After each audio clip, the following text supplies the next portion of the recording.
E. Sreedharan, the legendary metro man of India, is set to join the BJP months ahead of polls in Kerala. The 88-year-old is likely to join the party during its Vijay Yatra in Kerala from Sunday and may also contest the Kerala election due by May.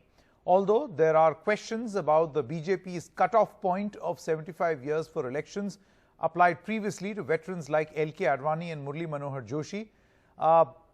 There was a statement also by Mr. Sreedharan, who seemed to have confirmed to NDTV, where he says, and I quote, "I have decided to join the BJP, just official formalities remain." He did that from his hometown in Malappuram. Let's now cut across live to my colleague. We have Sneha now joining us with all the latest. Sneha, good afternoon. So a big decision that has been taken by the Metro Man. But you know, the question remains on the BJP's self-declared policy of not having people entering the electoral fray post 75. And it seems that Mr. E. Sreedharan is already 13 years over that target of 75. Well, that's right, Sanket. In fact, that's perhaps one of the reasons why the state president is not saying directly anything about whether he is going to be standing for elections or not, in terms of E. Sreedharan standing for elections or not. And that is something we all are asking him. Well, we spoke to E. Sreedharan and he said, "I'm willing to contest provided the party wants me to do so." So that is where that remains. K. Surendran, the state president's Yatra, is going to start coming Sunday. So while E. Sreedharan has told NDTV he will not join the Yatra per se, but there may be one or two events as part of the Yatra that he may join if the party requires him to do so.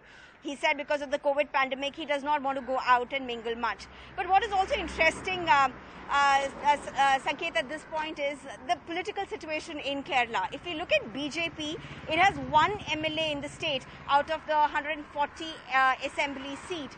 So keeping that in mind, what the state president claims, the strategy really for the party this time seems to be trying and getting more people who are well known within Kerala, outside, who have that kind of a persona, to be able to get them into the party loop. Recently, a whistleblower, former IPS officer, Jacob Thomas also joined the BJP. So these being this BJP strategy, how much of this would work?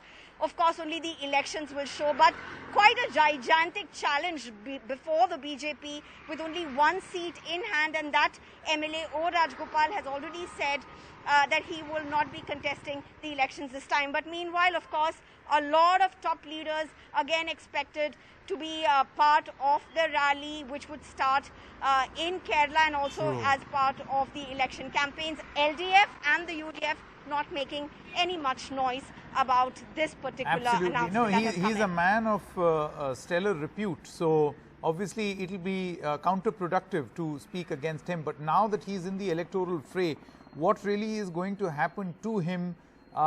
Will he contest elections? Will he fight the elections? What happens to the BJP's own policy? All that are very, very important questions. Thank you very much, Sneha Marikoshi, for joining us with all the latest.